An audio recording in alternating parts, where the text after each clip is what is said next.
നമസ്കാരം. കേരളത്തിലെ കോൺഗ്രസ് പാർട്ടിയിൽ കെ.സി. വേണുഗോപാൽ പൂർണ്ണമായി പിടിമുറുക്കുകയാണ് എന്നുള്ളതാണ് ഇപ്പോൾ പുറത്തു വരുന്ന വിവരം. ഇപ്പോൾ ഈ കഴിഞ്ഞ ദിവസം യൂത്ത് കോൺഗ്രസിൻ്റെ മുൻ vice president Nusoor NS Nusoor ഒരു ആരോപണം ഉന്നയിച്ചിരുന്നു. പത്രസമ്മേളനം വിളിച്ചുകൂട്ടി. കാരണം AK ആൻ്റണിയുടെ മകൻ പാർട്ടി വിട്ടുപോകുവാനുള്ള കാരണം കെ.സി. വേണുഗോപാലാണ്. കാരണം IT സെല്ലിൻ്റെ ചാർജ് അനിൽ ആൻ്റണി വഹിച്ചിരുന്ന കാലത്ത് ശ്രീ അനിൽ ആൻ്റണിയെ സമാനതകളില്ലാത്ത തരത്തിലുള്ള പീഡനങ്ങളാണ് കെ.സി. വേണുഗോപാൽ നടത്തിയത് അനിൽ ആൻ്റണിക്ക് നേരെ എന്നുള്ള ആരോപണമാണ് NS നുസൂർ ഉയർത്തിയിരിക്കുന്നത്. മറ്റൊരു ആരോപണം കൂടി അദ്ദേഹം ഉന്നയിച്ചിട്ടുണ്ട്. കാരണം ഉമ്മൻചാണ്ടിയുടെ മകനെയും ചാണ്ടി ഉമ്മനെയും കെ.സി. വേണുഗോപാൽ കിട്ടുന്ന അവസരങ്ങളിലെല്ലാം തരം താഴ്ത്തുകയും പീഡിപ്പിക്കുകയും ചെയ്യുന്നുണ്ടെന്നുള്ളത്. ശ്രീ ചാണ്ടി ഉമ്മൻ അതിനെ സാധൂകരിക്കുന്ന യാതൊരു പ്രസ്താവനയും ഇതുവരെ നടത്തിയിട്ടില്ല, എതിർത്ത് പറഞ്ഞിട്ടുമില്ല. ഇനി കെ.സി. വേണുഗോപാലിലേക്ക് തിരിച്ചു വന്നാൽ എങ്ങനെയാണ് അദ്ദേഹം പാർട്ടിയിൽ പിടിമുറുക്കുന്നത് എന്ന് ചോദിച്ചു കഴിഞ്ഞാൽ വളരെ അത്ഭുതപ്പെടുത്തുന്ന ഒരു രീതിയിലാണ്. കാരണം പുറത്തു വരുന്ന വിവരങ്ങൾ സത്യമാണെങ്കിൽ 2026 നിയമസഭയിലേക്ക് നടക്കുന്ന തിരഞ്ഞെടുപ്പിൽ കോൺഗ്രസിൻ്റെ സ്ഥാനാർത്ഥി പട്ടികയിൽ ഏതാണ്ട് ഒരു 90% കെ.സി. വേണുഗോപാലിൻ്റെ തീരുമാനങ്ങൾ അനുസരിച്ചുള്ള സ്ഥാനാർത്ഥികളാണ് നിശ്ചയിക്കപ്പെട്ടിരിക്കുന്നത്.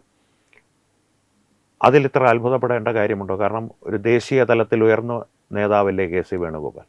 അത്ഭുതപ്പെടേണ്ട കാര്യമുണ്ട്. കാരണമെന്ന് പറഞ്ഞാൽ പുറത്തു വരുന്ന വിവരങ്ങളനുസരിച്ച് കോൺഗ്രസിൻ്റെ ഹൈക്കമാൻഡ്, കൃത്യമായി പറഞ്ഞാൽ പ്രതിപക്ഷ നേതാവായ ശ്രീ രാഹുൽ ഗാന്ധിയും കോൺഗ്രസ് പ്രസിഡൻ്റായ മല്ലികാർജുൻ ഖാർഗെയും രമേശ് ചെന്നിത്തല, VD സതീശൻ തുടങ്ങിയവരുടെ ആഗ്രഹങ്ങളും ഒരു നിർദ്ദേശങ്ങളും അനുസരിച്ച് മുന്നോട്ട് വെച്ച മിക്ക സ്ഥാനാർത്ഥികളെയും കെ.സി. വേണുഗോപാൽ അവരെ എല്ലാം മറികടന്ന്, ഒരു തരത്തിൽ പറഞ്ഞാൽ അവരെ എല്ലാം വെട്ടിമാറ്റി സ്വന്തം സ്ഥാനാർത്ഥികളെ, സ്വന്തം ഇഷ്ടക്കാരെ സ്ഥാനാർത്ഥികളായി സ്ഥാനാർത്ഥി പട്ടികയിൽ പ്രതിഷ്ഠിച്ചു കഴിഞ്ഞു.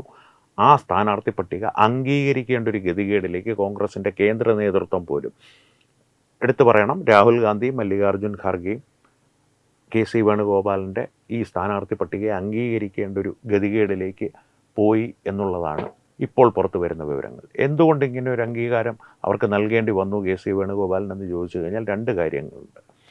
ഒന്ന്, ഇപ്പോൾ അറിയുവാൻ കഴിയുന്നത് കേരളത്തിലെ കോൺഗ്രസിൽ നിന്ന് രമേശ് ചെന്നിത്തലയുടെ ഭാഗത്തു നിന്നും VD സതീശൻ്റെ ഭാഗത്തു നിന്നും കോൺഗ്രസ് നേതാക്കളുടെ ഒരു വൻ കുത്തൊഴുക്ക് കെ.സി. വേണുഗോപാലിൻ്റെ പക്ഷത്തേക്കുണ്ട്. കാരണം കെ.സി. വേണുഗോപാൽ അനുദിനം കോൺഗ്രസിൽ ശക്തനായി വളർന്നുകൊണ്ടിരിക്കുകയാണ്. വെറുതെ ശക്തനായി വളരുകയല്ല, ഒരു സർവാധിപതിയാകുവാനുള്ള എല്ലാ ഊക്കും ആൾബലവും ഒക്കെ ഉൾക്കൊണ്ട് വളർന്നുകൊണ്ടിരിക്കുകയാണ്. താമസിയാതെ തന്നെ ഒരു സർവാധിപതിയായി കെ.സി. വേണുഗോപാൽ കേരളത്തിലെ കോൺഗ്രസിൽ അധികാരമേറ്റാലും അല്ലെങ്കിൽ കേരളത്തിൻ്റെ കോൺഗ്രസിൻ്റെ തലപ്പത്ത് കയറിയിരുന്നാലും അത്ഭുതപ്പെടേണ്ട കാര്യമില്ല. പക്ഷേ എന്തുകൊണ്ട് ഹൈക്കമാൻഡ് ഇതിന് വഴങ്ങുന്നു? അവിടെയാണ് ദുരൂഹതകൾ നിരവധിയുള്ളത്. പറയപ്പെടുന്നത് ദേശീയ തലത്തിൽ പോലും മുതിർന്ന പല കോൺഗ്രസ് നേതാക്കളും രാഹുൽ ഗാന്ധിക്കും മല്ലികാർജുൻ ഖാർഗെക്കുമെതിരെ സോണിയാഗാന്ധിയുടെ അഭാവത്തിൽ അനാരോഗ്യം മൂലമുള്ള സ്ഥിരമായ ഒരു സാന്നിധ്യമില്ലായ്മയിൽ ആ സാന്നിധ്യമില്ലായ്മ മുതലെടുത്ത് രാഹുൽ ഗാന്ധിക്കും മല്ലികാർജുൻ ഖാർഗെക്കുമെതിരെ പടയൊരുക്കങ്ങൾ നടത്തുകയാണ്. അതിൻ്റെ പിന്നാമ്പുറങ്ങളിലുള്ള ചരടുവലികൾ നടത്തുന്നത് കെ.സി. വേണുഗോപാൽ ആണ് എന്നുള്ളതാണ് കേരളത്തിലെ പല നേതാക്കളും രഹസ്യമായി ആരോപിക്കുന്നത്. ഇതാരും പരസ്യ പ്രസ്താവന നടത്തിയിട്ടുള്ള കാര്യമല്ല. അതുകൊണ്ട് തന്നെ ഈ നുസൂറിനെ പോലുള്ളവർ പത്രസമ്മേളനം നടത്തിപ്പോലും ഇത്തരമൊരു ആരോപണം നടത്തിയിട്ടില്ല. ഇത് കോൺഗ്രസിൻ്റെ ഉൾപാർട്ടി രഹസ്യങ്ങളാണ്. അത് മാധ്യമപ്രവർത്തകർക്ക് അറിയുവാനുള്ള സ്രോതസ്സുകളിലൂടെ രഹസ്യമായി അറിയുന്നതാണ്. ഓഫ് ദി റെക്കോർഡായിട്ട്, അതായത് പേര് പറയരുത് എന്ന് നിർബന്ധപൂർവം പറഞ്ഞുകൊണ്ട് പലരും പറയുന്ന വിവരങ്ങളാണ് ഇതെല്ലാം സത്യമാകുന്ന തരത്തിലുള്ള കാര്യങ്ങളാണ് നമ്മുടെ മുൻപിൽ നടന്നുകൊണ്ടിരിക്കുന്നത്. കാരണം ആലോചിച്ച് നോക്കൂ, കോൺഗ്രസ് കേന്ദ്രത്തിൽ എത്ര ദുർബലമായ അവസ്ഥയിലും കോൺഗ്രസ് ഹൈക്കമാൻഡിനെ മറികടന്ന ഒരു സ്ഥാനാർത്ഥി പട്ടിക കേരളത്തിലെങ്കിലും, കർണാടകയിലും ആന്ധ്രാപ്രദേശിലുമൊക്കെ ഒരുപക്ഷെ അത് നടന്നേക്കാം, കേരളത്തിലെങ്കിലും ഇന്നോളം നടപ്പാക്കപ്പെട്ടിട്ടില്ല. ഹൈക്കമാൻഡിൻ്റെ തീരുമാനമാണ് അന്തിമം. കെ കരുണാകരൻ്റെ കാലത്ത് വ്യത്യസ്തമായിരുന്നു കാര്യങ്ങൾ. കാരണം ഇവിടെ നിന്ന് കെ കരുണാകരൻ അയച്ചു കൊടുക്കുന്ന സ്ഥാനാർത്ഥി പട്ടിക കണ്ണുമടച്ച് ഇന്ദിരാഗാന്ധിയും രാജീവ് ഗാന്ധിയും അവരുടെ കാലം കഴിയുന്നതുവരെ അവർ അംഗീകരിച്ച് തിരികെ വിട്ടിരുന്നു. കാരണം കെ കരുണാകരനോടുള്ള വിശ്വാസ്യതയായിരുന്നു കാരണം, അല്ലാതെ കെ കരുണാകരൻ അവരുടെ മേൽ നടത്തുന്ന സമ്മർദ്ദങ്ങളായിരുന്നില്ല. നരസിംഹറാവുവിൻ്റെ കാലത്തോടെ അതിന് മാറ്റമുണ്ടായി. പിന്നെ തീരുമാനം പൂർണ്ണമായി ഹൈക്കമാൻഡിലേക്ക് എത്തി. അതിനുശേഷം കേരളത്തിൽ ഇന്നോളം ഹൈക്കമാൻഡ് ഒരാളെ വേണ്ട എന്ന് പറഞ്ഞാൽ ആ നിർബന്ധപൂർവം അയാളെ സ്ഥാനാർത്ഥി പട്ടികയിൽ കയറ്റുവാനോ അല്ലെങ്കിൽ വേണമെന്ന് പറഞ്ഞാൽ സ്ഥാനാർത്ഥി പട്ടികയിൽ നിന്ന് അയാളെ ഒഴിവാക്കാനോ കേരളത്തിൽ കരുത്തരായ ഒരു നേതാവുമില്ലായിരുന്നു. ഉമ്മൻചാണ്ടി ഉൾപ്പെടെയുള്ളവർ അതിന് മുതിർന്നിരുന്നില്ല. അവരുടെ ചില ആവശ്യങ്ങൾ, ആൻ്റണിയെ നാട് കടത്തണം, AK ആൻ്റണി എവിടുന്ന് നാട് കടത്തണം തുടങ്ങിയ ചില ആവശ്യങ്ങൾ ഹൈക്കമാൻഡ് അംഗീകരിച്ചു കൊടുത്തിരുന്നു. അത് ദയാപൂർവമുള്ള അംഗീകാരമായിരുന്നു, അല്ലാതെ സമ്മർദ്ദത്തിന് വഴങ്ങിയുള്ള അംഗീകാരമായിരുന്നില്ല. തീരുമാനങ്ങൾ എപ്പോഴും അന്തിമമായി ഡൽഹിയിലായിരുന്നു തീരുമാനിക്കപ്പെട്ടിരുന്നത്.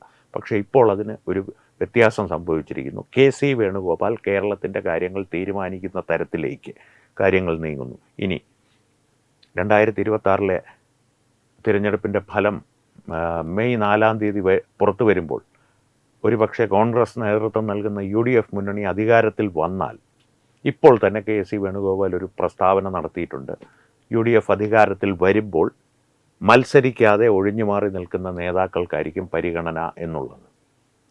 അതായത് KC വേണുഗോപാൽ ഇപ്പോൾ പുറത്തു നിർത്തിയിരിക്കുന്ന സ്ഥാനങ്ങൾ വാഗ്ദാനം ചെയ്ത് തൻ്റെ ഒപ്പം നിർത്തിയിരിക്കുന്ന നേതാക്കളുടെ ഒരു പട്ടിക തയ്യാറാക്കി ഇപ്പോഴേ വെച്ചിട്ടുണ്ടാകും. അവരെ മുന്നോട്ട് വെച്ച് സ്വയം മുഖ്യമന്ത്രിയായി പ്രതിഷ്ഠിക്കുവാനായിരിക്കും KC വേണുഗോപാലിൻ്റെ നീക്കമെന്നുള്ളതാണ് കോൺഗ്രസ് പാർട്ടിയുടെ മുതിർന്ന നേതാക്കൾ ഉൾപ്പെടെയുള്ളവർ പറയുന്നത്. എന്തായിരിക്കുമെന്ന് കാത്തിരുന്ന് കാണാം. എന്തായാലും ഒരു കാര്യം സത്യമാണ്, KC വേണുഗോപാലിൻ്റെ ഇച്ഛയ്ക്കനുസരിച്ചുള്ള ഒരു സ്ഥാനാർത്ഥി പട്ടികയാണ്, അല്ലെങ്കിൽ ഒരു 90% KC വേണുഗോപാലിന് സമ്മതരായ, KC വേണുഗോപാലിനെ അനുസരിക്കുന്ന സ്ഥാനാർത്ഥികളാണ് ഇപ്പോൾ കോൺഗ്രസ് കേരളത്തിൽ പുറത്തുവിട്ടിട്ടുള്ള സ്ഥാനാർത്ഥി പട്ടികയിലുള്ളതെന്നുള്ള കാര്യത്തിൽ ഒരു സംശയവുമില്ല.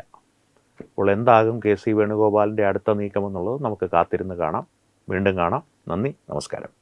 HIV അണുബാധ സന്തോഷപൂർണമായ ഒരു ജീവിതത്തിന് തടസ്സമല്ല. HIV അണുബാധയ്ക്ക് ഫലപ്രദമായ ചികിത്സ ഇന്ന് ലഭ്യമാണ്. ഇതിന് യഥാസമയം അണുബാധ കണ്ടെത്തുന്നതും കാലേക്കൂട്ടി ചികിത്സ നടത്തേണ്ടതും അത്യാവശ്യമാണ്. സൗജന്യമായ ചികിത്സയും മാർഗനിർദ്ദേശങ്ങളും സർക്കാർ ആശുപത്രികളിലെ ART അഥവാ ഉഷസ് കേന്ദ്രങ്ങളിൽ ലഭ്യമാണ്. ആരോഗ്യ സംരക്ഷണം ഓരോരുത്തരുടെയും ഉത്തരവാദിത്തമാണ്.